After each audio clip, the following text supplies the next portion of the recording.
বাংলাদেশে দুইটা নোংরা কাজ বেশি প্রচলিত হয়, একটা হলো বন্ধু জিনা, আরেকটা হলো বলৎকার। কথা বলেন না কেন? আরো জোরে বলেন না কেন? সমকামিতা আছে না নাই? কথা বলেন না কেন? লজ্জাস্থানের পিছনের দিক দিয়ে, পিছনের দিক থেকে লজ্জাস্থান যৌন চাহিদা মেটানো, এটাই বন্ধু।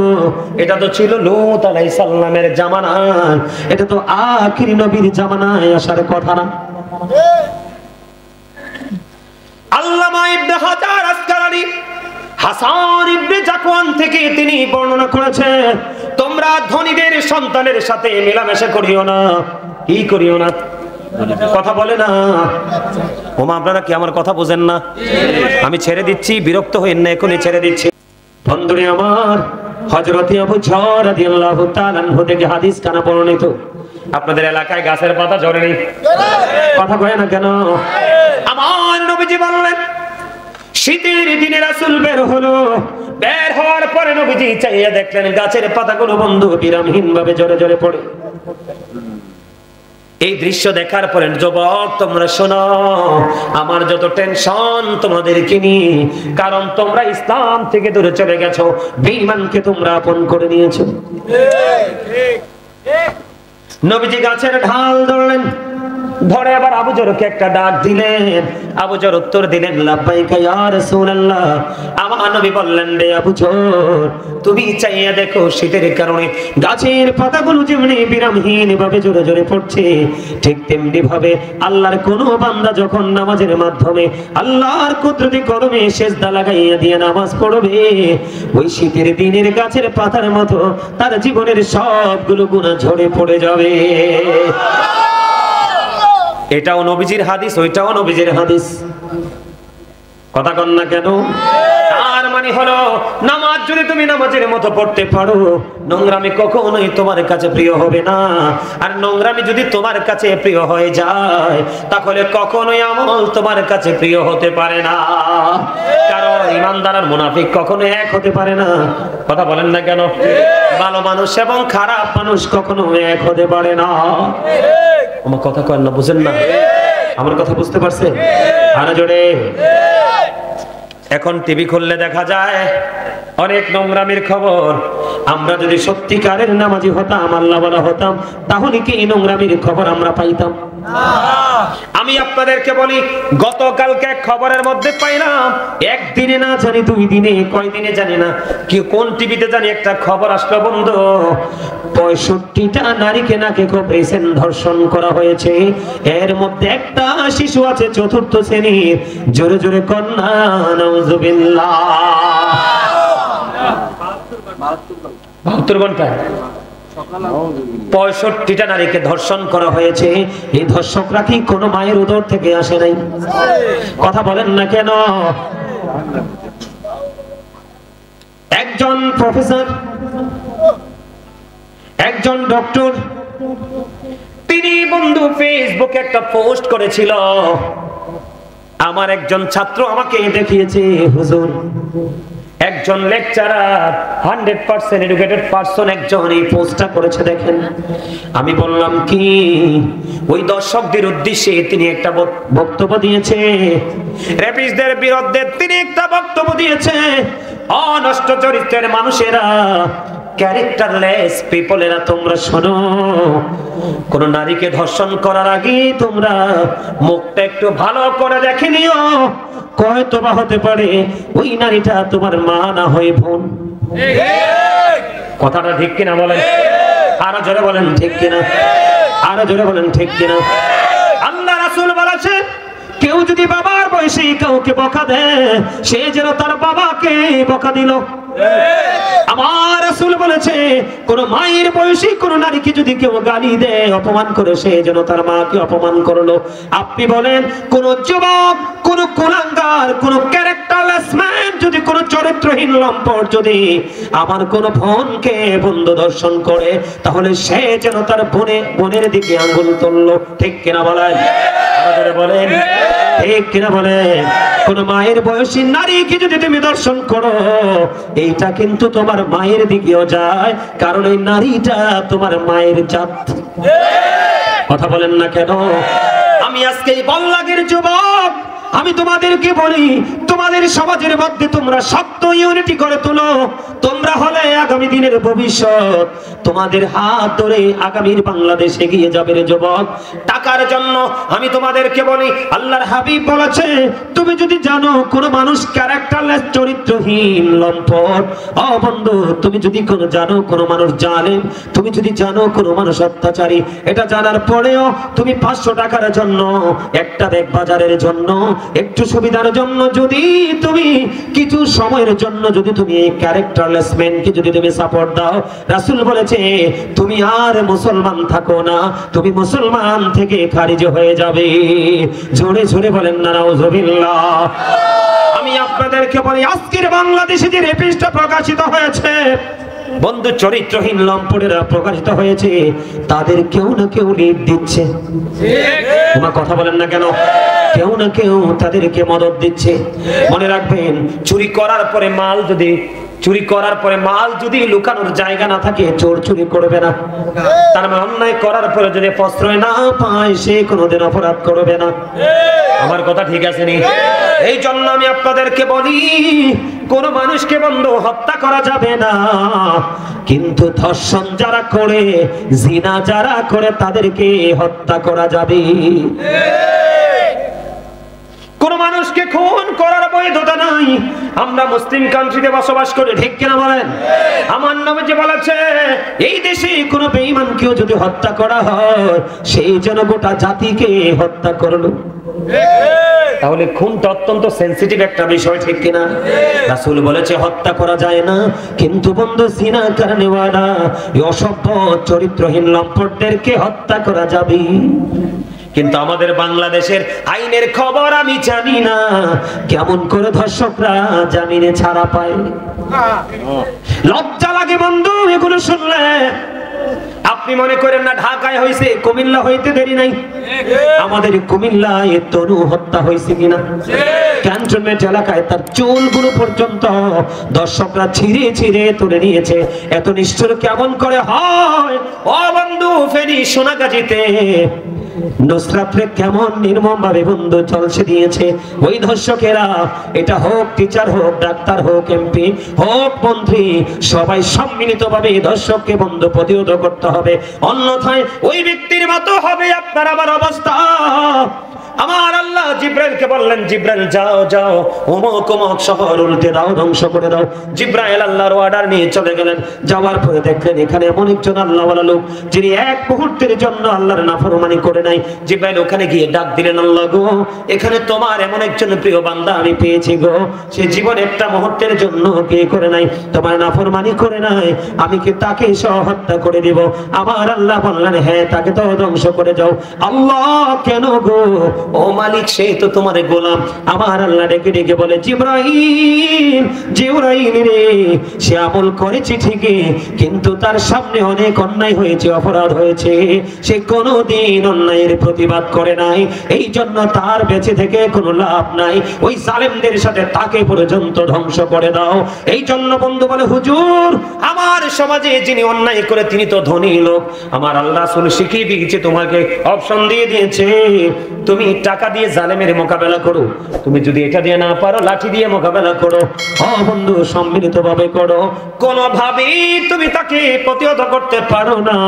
নবীজি বললেন, তুমি তাকে দেখলেই তুমি থুতু নিক্ষেপ করো। কি করো? থুতু নিক্ষেপ করো। আল্লাহকে ডেকে বলো, আল্লাহ, এই জালিমকে আমরা দমাতে পারবো না, তুমি দমিয়ে দাও। আমার আল্লাহ বলবে, কুন ফায়াকুন, সঙ্গে সঙ্গে ফিনিশ। বুঝতে পারছেন নি? কিন্তু এড়িয়ে যাওয়া যাবে না, তার সাথে বন্ধু কোনো প্রেমের বন্ধন তৈরি করা যাবে না। আপনারা কি বিরক্ত হয়ে গেছেন নাকি খবরগুলো ভালো লাগে? আর জোরে বলেন, ভালো লাগে কিনা? বন্ধু আমার দিকে তাকান। বাংলাদেশে দুইটা নোংরা কাজ বেশি প্রচলিত হয়, একটা হলো বন্ধু জিনা, আর একটা হলো বলৎকার। কথা বলেন না কেন? আর জোরে বলেন না কেন? সমকামিতা আছে না নাই? কথা বলেন না কেন? লজ্জাস্থানের পিছনের দিক থেকে লজ্জাস্থান যৌন চাহিদা মেটানো, এটাই বন্ধু। এটা তো ছিল লূত আলাইহিস সালামের জামানায়, এটা তো আখিরি নবীর জামানায় আসার কথা না। আল্লামা ইবনে হাজার আসকালানি হাসান ইবনে জাকওয়ান থেকে তিনি বর্ণনা করেছে, তোমরা ধনীদের সন্তানের সাথে মেলামেশা করিও না। কি করিও না? কথা বলে না। ওমা আপনারা কি আমার কথা বোঝেন না? আমি ছেড়ে দিচ্ছি, বিরক্ত হইন না, এখনই ছেড়ে দিচ্ছি। আমার বন্ধু তিনি বলেছেন, তোমরা ধনীদের সন্তানের সাথে ওঠা বসা মেলামেশা করিও না। ধনীদের সন্তানের সাথে তোমরা কি করিও না? কমিউনিকেশন রেখো না। কেন গো, কেন গো? ও বন্ধু, নারীরা যেমন ফিতনা, ও বন্ধু ঠিক মহিলাদের মতো ফিতনা হলো সমাজে ধনীদের সন্তান। কথা বোঝেন না কেন? বোঝা বুঝতেননি? কারণ the man is rich but characterless. লোকটা ধনী কিন্তু চরিত্রহীন। বুঝে নেবেন option. The man is poor but honest. কোনটা নেবেন? লোকটা গরিব কিন্তু সৎ। Honesty is the best policy. সততাই সর্বোত্তম পন্থা। যুগে যুগে যুগে যুগে যত নবী রাসূল এসেছে, সকল নবী রাসূলের জামানায় গরিবরাই নবীদের প্রতি বেশি শ্রদ্ধা বিশ্বাস ঈমান এনেছে আগে। এই জন্য আমার নবী যখন জান্নাতে যাবে রে, বিশাল একটা দল সর্বপ্রথম আমার নবীর সাথে জান্নাতে ঢুকবে। এইটা হলো পৃথিবীর গরিব মানুষের দল। কারণ কি জানেননি? The rich are not always happy. ধনীরা নয়। The poor are born to suffer. গরিবরা জন্ম গ্রহণ করেছে দুঃখ ভোগের জন্য। আপনার সমাজ বলেন, আমার সমাজ বলেন, ও বন্ধু যে কোনো জেলা বলেন, যে কোনো ইউনিয়ন বলেন, আপনার গরিবরা যত সাফার করছে, যত যন্ত্রণা ভোগ করছে, সবগুলো কিন্তু সমাজের ধনী লোকের কারণে। জামাল কিটা করতাম রে, ছেড়ে দিতাম নি মাইকটা। এটি তো কথাই কয় না রে।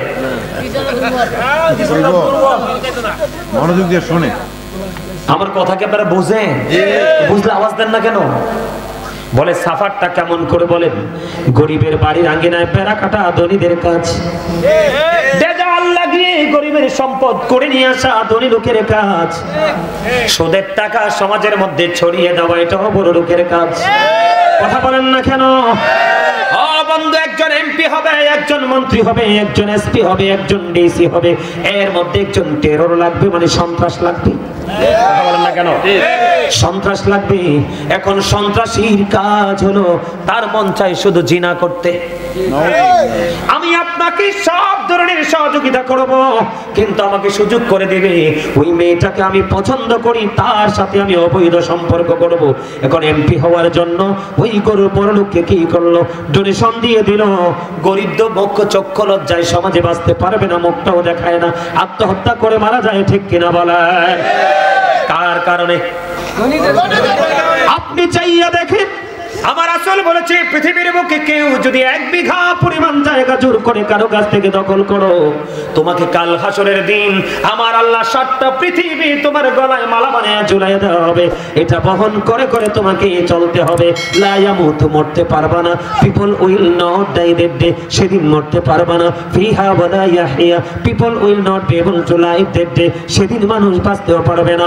আল্লাহ বলেছেন, ও বল্লাগির যুবক, আল্লাহ বলেছেন, ওমা human হাবিগা people will not be able to escape that day, সেদিন মানুষ সেখান থেকে পালাইতেও পারবে না।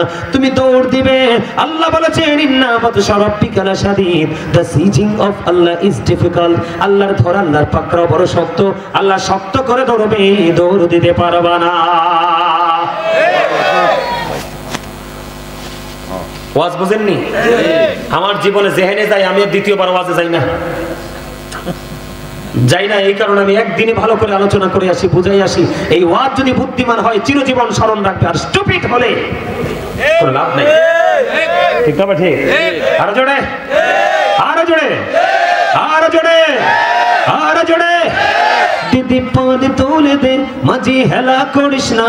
দে পান তোলে দে, মাঝি হেলা করিস না। ছেড়ে দে নৌকায় আমি যাব মদিনা, ছেড়ে দে নৌকায় আমি যাব মদিনা। তোমার স্পিকারের আওয়াজটা মজা হয় না, গজল গাইতে লাগলে একটু ইকোটা বাড়াই দিবা। হ্যাঁ হ্যাঁ, আমি তো একবার কাছে সেই জন্য বলতেছি, কারণ আমি আসার সময় আমি এটা অনুভব করছি যে দূরে আওয়াজটা যায় না, এই জন্য আমি একদম কাছে থেকে ওয়াজ করি। দেখেন না এইভাবে বাঁকা হইয়া, কিন্তু আমার ওয়াজ করার কথা ছিল এইভাবে, কিন্তু আমি এইভাবে ওয়াজ করতেছি যেন বুঝতে পারে বাড়ির মানুষ। থাক, কিছু কইেন না, এখন যদি কিছু কন কমিটি তার হাদিয়া কম দিব, এটা তার দোষ না তো। আপনারা ঠান্ডা মাথায় কথা বুঝেন, এটা দোষ হচ্ছে কর্তৃপক্ষের। এই আমার দিকে তাকান, আমি 5 পাস করছি, আমি কথা বলবো 5 পাস হলার মতো, এটা কি এর দোষ? মেশিনের পাওয়ার এইটুকু, মেশিনের পাওয়ার এইটুকু, এটা হ্যাঁ বানাই দিবি কোথা থেকে? সেইগুলো পূজা বই আনছে, আপনি তো তারে দোষ দিলে হবে না। কথা কয় না কিরে ভাই, ভুল কইছি আমি? মেশিন যতটুকু পাওয়ার আছে সে ততটুকু সার্ভিস দিবে। এখন আপনাকে মেইন করতে হবে কোনটা, যে কোনটা অনেক বেশি সাউন্ড দিবে। আমার তো সাউন্ড মা বোনদের কাছে পৌঁছাইতে হবে। এখন এটা মাইকটা পাওয়ার এমন, এটা তার দোষ না। সাইন আবার এত কথা শোনার পরে খোয়া দিয়ে কম দিয়েন না, 10 টাকা বাড়াই দিয়েন। আলহামদুলিল্লাহ বলেন, আরো জোরে, আরো জোরে। তাহলে বড় লোকের সন্তান কি? বড় লোকের সন্তান নারীদের মতো ফেতনা। আপনি বড় লোককে তো জাতকুলের ভয় করে না, টাকা দিয়ে ধামাচাপা দেয়। আমার কথা কয় না, আমি বিরক্ত হয়ে যেতেছি। কথা বলেন না কেন? মোটামুটি 25% আসছে, 100% হইতোই বাবাস। কি কম আপনি বলে সবার মামু। আজকে মাহফিল আইতে আইতে গাড়ির বই বই আসতে আসতে শেষ করছে সবার মামু। এটা তাই আসলে হাসিটা মামুর মতোই দিছে। কথা বোঝেন না আপনারা? কি আমার কথা আবারও বলছি, বিরক্ত হন। আরে এগুলো তো আপনার জেনে রাখা দরকার, এগুলো না জানলে আপনি বুঝবেন কি করে? আমাকে তো আপনারা আনছেন এই বোঝানোর জন্য। আমি কিন্তু টাইম পাস করে চলে যেতে পারতাম। দেখেন 2 ঘন্টার উপরে হয়ে গেছে, তারপর আমি নামতেছি না। আমি আপনাদেরকে বোঝাইতে চাই, এই বিষয়টা একটু বুঝাই, আপনারা একটু খেয়াল করেন। তোমরা বড় লোকের সন্তানের সাথে মেলামেশা করিও না। তারা হলো সমাজের ফিতনা, জাতির জন্য ফিতনা, তারা হলো কলঙ্ক। তবে সব বড় লোক এক নয়, হাজারের মধ্যে 2-4টা ভালো আছে। কথা বলেন না কেন? বলে হুজুর এটা কি আপনার মন গড়া কথা? না না না, রাসূল বলেছেন পৃথিবীর মানুষ। আব্দুল্লাহ ইবনে মাসউদ রাদিয়াল্লাহু তাআলা আনহু থেকে হাদিস বর্ণিত, রাসূল বলেছেন পৃথিবীর মানুষ, তোমরা পৃথিবীতে 2 শ্রেণীর মানুষের সাথে কম্পিটিশন করো হুজুর, ওই মানুষগুলোকে। আবার রাসূল বলেছেন 1 শ্রেণীর মানুষ হলো পৃথিবীর বুকে যে সুশিক্ষায় শিক্ষিত মানুষ আছে, যার শিক্ষার ছোঁয়া লাগলে সমাজ থেকে অন্ধকার দূর হয়ে যায়, ওই সমস্ত শিক্ষিত মানুষের সাথে কম্পিটিশন করো। তোমাদের সমাজের মধ্যে অনেক অনেস্ট ম্যান আছে, বড় লোক ধনী লোক রিচ ম্যান আছে, অনেক দৌলতের মালিক, সীতার দৌলত নষ্ট কাজে ব্যয় করে না। আল্লাহর গোলামিতে নিয়োজিত, যেমন মাহফিলে, মসজিদে, মাদ্রাসা, এতিম, রাস্তাঘাট, জনগণের স্বার্থে এসে খরচ করে, ওই সমস্ত ধনী লোকের সাথে কম্পিটিশন করো। এখন 2টার 1টার ধারে কাছেও আমরা নাই। আমরা আছি একটা বাড়ি হইছে একতলা, আর একটা হবে 5 তলা। আমরা কি মুমিন হতে পারছি? পারছি? তাহলে আপনার সন্তানকে 3টা জায়গা সমান করে দিবেন। কয়টা জায়গা? তখন আপনার ছেলে জিনা যারা করছে কারো না কারো ছেলে। কথা বলেন না কেন? যারা ধর্ষণ করতেছে, রেপিস্ট যারা, তারা কারো না কারো সন্তান কিনা বলেন। এটার জন্য আপনাকে পারিবারিক শিক্ষা দিতে হবে। 3টা জায়গা দিতে হবে। কয়টা? একটা হলো পারিবারিক শিক্ষা, আরেকটা হলো সামাজিক শিক্ষা, আরেকটা হলো সে যখন বড় হতে থাকবে কোন মানুষের সাথে বন্ধুত্ব করে সেই নজর।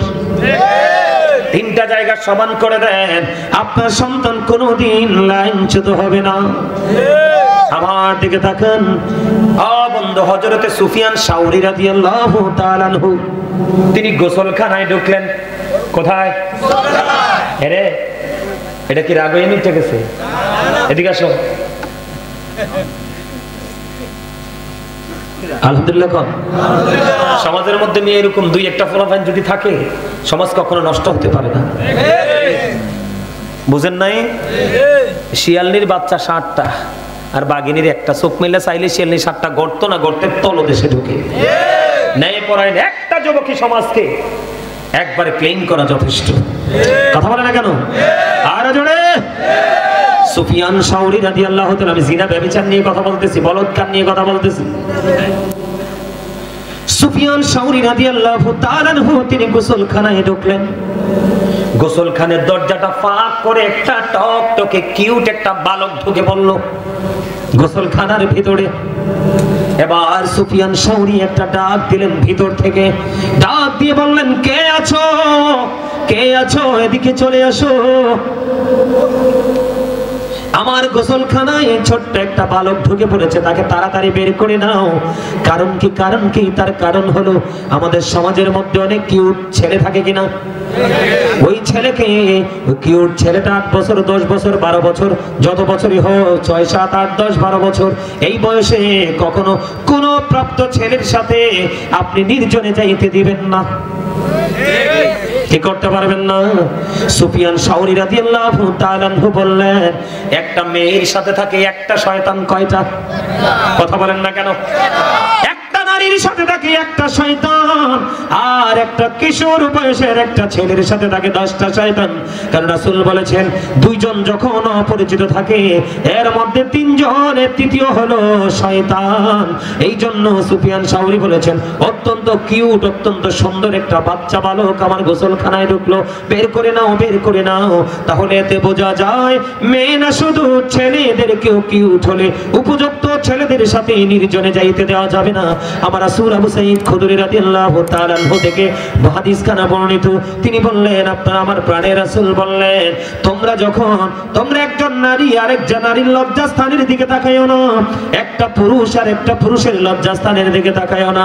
আমার রাসূল বলেছেন, একটা উপযুক্ত যুবক আর একটা উপযুক্ত যুবকের সাথে একই কাঁথার নিচে তোমরা ঘুমাইও না, একটা উপযুক্ত যুবতী নারী আর একটা উপযুক্ত যুবতী নারীর সাথে একই কাঁথার নিচে তোমরা ঘুমাইও না।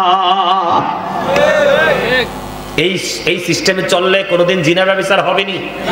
আল্লাহ রাসূল বলেছেন, তোমরা যখন পথ চলো কি করো? তোমরা যখন পথ চলো চক্ষুটাকে নিচু করে চলো, চক্ষুটাকে নিম্নগামী করে চলো। ইয়া রাসূলুল্লাহ, আমি যদি চক্ষুটাকে নিম্নগামী করে চলি গো নবী, তাহলে আমার লাভটা হবে কি? আমার নবীজি বললেন, হাদিস শরীফের মধ্যে এসেছে, তুমি যদি চক্ষুটাকে নিম্নগামী করে রাখো, জীবনভর যদি এমনি চলতে পারো, আমি নবী তোমার জান্নাতের জামিন হয়ে গেলাম। কারণ কি জানেননি? জিনাল আইনুন নাজরু, চোখের জিনা হলো দেখা। চোখের পাপ কি? কথা বলে না। চোখের পাপ কি? চোখের পাপ হলো দেখা। আপনি যদি চক্ষুটাকে নিচু করে রাখেন, নোংরা কোনো জিনিস চোখে পড়বে না। নোংরা কোনো জিনিস যদি চোখে না পড়ে, মনের ঘরে কখনোই ময়লা জমবে না। ময়লা যদি না জমে, আপনাকে দিয়ে কোনোদিন কেউ পাপ করাতে পারবে না। আপনার আমার প্রাণের রাসূল বলে দিয়েছেন, বন্ধু আমার রাসূল বলেছেন, আমার দিকে তাকাও যুবক, আমার দিকে তোমরা তাকাও, সুবর্ণ সুযোগ তোমাদের সামনে আছে। আমি তোমাদেরকে বলছি রে যুবক, আমার রাসূল বলেছে, যেই ব্যক্তি 2 সোয়ালের মধ্যখান এবং 2 রানের মধ্যখানের দায়িত্ব নিতে পারবে, আমি নবী তার জান্নাতের দায়িত্ব নিয়ে নেব। কারণ মুখ দিয়ে মিছা কথা আসে, গীবত আসে, সকল পাপ হয় কি হয় না? আর লজ্জাস্থান দিয়ে জিনা হয়, ব্যভিচার হয়, ও বন্ধু সমকামিতা হয়। এই জন্য রাসূল বলেছেন, প্রত্যেকটা ব্যক্তি 2 ঠোঁটের মধ্যখান জবানের দায়িত্ব নাও, তোমার লজ্জাস্থানের দায়িত্ব নাও, আমি নবী তোমার জান্নাতের দায়িত্ব নিয়ে নিব। ওয়াজ বুঝছেন নি এবার? আরো জোরে। এখন আপনি মনে মনে ভাবতে পারেন, হুজুর গো, জীবন ভর তো অন্যায় করে ফেলেছি গো হুজুর, এখন আমি কি করব? আমার নবী বলেছেন, উম্মত, আমি তো তোমাদের নবী রাহমাতাল লিল আলামিন, মদিনার কামলেওয়ালা ইমামুল মুরসালিন, আমার উম্মতগুলোর জন্য স্পেসিফিক ভাবে ক্ষমার দরজা ওপেনিং করা আছে। ইয়া রাসূলুল্লাহ, কেমন করে? নবীজি বললেন, তুমি আল্লাহর কাছে তওবা করো, তওবা করো, ক্ষমা চাও, তবে তওবাটা হইতে হবে তাওবাতান নাসুহা। আমার রাসূল বলেছেন, তওবা করে আল্লাহর কাছে ক্ষমা চাও। ক্ষমা চাইতে গিয়ে যদি তোমার চোখ থেকে মাছের মাথার সমপরিমাণ একটা ফোঁটা চোখের পানি যদি বের হয়ে আসে, তোমার জন্য জাহান্নামের আগুন হারাম হয়ে যাবে, জান্নাত তোমার জন্য বরাদ্দ হয়ে যাবে। এই কন্ডিশন মানতে পারলে লাভ হবে না লস হবে? আমাদের দেশে এইডস রোগ আছে না, এইডস হয় কিনা হয় না? এই এইডস রোগ ওই ব্যক্তিদের হবে যারা জিনা ব্যভিচারের শেষে লিপ্ত হবে। নাউজুবিল্লাহ বলেন না কেন? কারণ লূত আলাইহিস সালামের জামানায় ছিল, এটা আখির নবীর উম্মতের জামানায় থাকার কথা না। এটার জন্য বাবা মারও দোষ আছে। ওমা কথা কয় না, বাবা মার দোষ আছে না? আপনি তো বোকা কেন? আল্লাহ রাসূল বলছে 7 বছরের বাচ্চাকে নামাজের জন্য তাগিদ দাও, 10 বছর হলে বিছানা আলাদা করে দাও। এখন 10 বছরে যদি বাচ্চার বিছানা আলাদা করতে হয় তাহলে বোঝা যাবে এখানে কিছু একটা আছে। ওমা কথা কয় না? এখন ফলা মাস্টার্স করে, ফলার বিয়ে করায় না। কি ছেলে মাস্টার্সে করে, ছেলের বিয়ে করে না? কি হয়েছে? সে তো গ্রাজুয়েশন করতেছে, তারপরে বিয়ে করাবো। এর মধ্যে তো অনেক নারীর ইজ্জত নষ্ট করে ফেলবে। কথা বলেন না কেন? আপনি বুঝেন না কেন? আপনি না পুরুষ। আজকে এই ধরনের ছেলেরাই তো রাস্তাঘাটে অসহায় নারীদেরকে কি করতেছে, হাইনার মতো তাদের উপর ঝাঁপিয়ে পড়তেছে। ঠিক কিনা বলেন? ছেলে উপযুক্ত হলে বিয়ে দিয়ে দিবেন। বিয়ে করলে আমি যে এখনো পড়ি, আমার পড়ার তো শেষ হয় না। তবে তো বাচ্চা বড় হয়ে গেছে। কয়দিন আগে আমার বড় ভাইয়ের মেয়ে বিয়ে দিছি, জামাই চলে এসেছে, তার মানে আমি শ্বশুর হয়ে গেছি। এখনো তো পড়া বন্ধ হয় নাই। বিয়ে করলে কি পড়া আটকায় যায়? আরে বিয়ে করলে কি চাকরি থেমে যায়? বিয়ের পরে দেখেন বরকত আরো বাড়বে যদি নিয়তটা সহি থাকে। কারণ ইন্নামাল আমালু বিন্নিয়াত। আপনি যদি বিয়ে করেন বড় লোক যাব শ্বশুর বাড়ি দেখে যৌতুকের আশায়, একবারে কালো খাইবেন কুলু খাইবেন। কথা বলে না কেন? আরে জোরে কইছি। ফুলা 5টা করে বিয়ে, সময় একটারও বিয়ে দেয় না, চাকরি করবো। এমন বলদ হয়নি? মানুষের জীবনে কি টাকা কাপড় ভাতে সব? আরো জোরে বলেন না। বিশেষ করে মেয়েরা, এই মেয়ে আগের যুগের মেয়েরা 20-30 বছরে আমরা বুড়া চাচি দাদিরা যা বুঝেন, এখনকার মেয়েরা 8-10 বছরে তা বুঝে। কথা বলেন না কেন? আপনি শিক্ষায় অর্জন করার জন্য মেয়েকে ঘরে রাখেন না। সময় হইলে ভালো পাত্র দেখে বিয়ে দিয়ে দিবেন, তবে টালটু পাল্টুর কাছে দিয়েন না। আল্লাহ রাসূল বলছে রূপ ধন সবই দেখবা, তবে ছেলের ক্ষেত্রে এবং মেয়ের ক্ষেত্রে উভয়ের ক্ষেত্রে ধর্ম ধন আছে কিনা দেখবা। যদি ধর্মধনের ধনী হয় মেয়েটাকে ছেলের হাতে তুলে দিবা, আর যদি ধর্মধনের ধনী হয় তোমার ছেলের জন্য ধার্মিক মেয়েটা বউ করে ঘরে তুলে নিবা, যদি এটা কান কাটা বাদী দাসীও হয়। আল্লাহ ওয়ালা কান কাটা বাদী দাসী অনেক বেটার বেয়াদব সুন্দরী ছেলে এবং মেয়ের চাইতে। তাহলে আমার কথা কি বুঝতে পারছেন? সামনে রমজান মাস আসতেছে, সুবর্ণ সুযোগ। আমরা আর কি করব না, বিলম্ব করব না। আমরা সাহারি খাবো, রোজা রাখবো, ইফতার করবো, কারো গীবত করব না, কাউকে গালি দিব না, কাউকে বকা দিব না। আমরা নিবিড় ভাবে আমরা আমাদের আমল কি করব, বেশি বেশি করে করব। তবে একটা আমল বেশি করে করব। রাসূল বলেছেন পৃথিবীর অবস্থা যখন ইসলামের প্রতিকূলে চলে যাবে, তোমরা তোমাদের বিশেষ প্রয়োজন ছাড়া ঘর থেকে বের হইও না।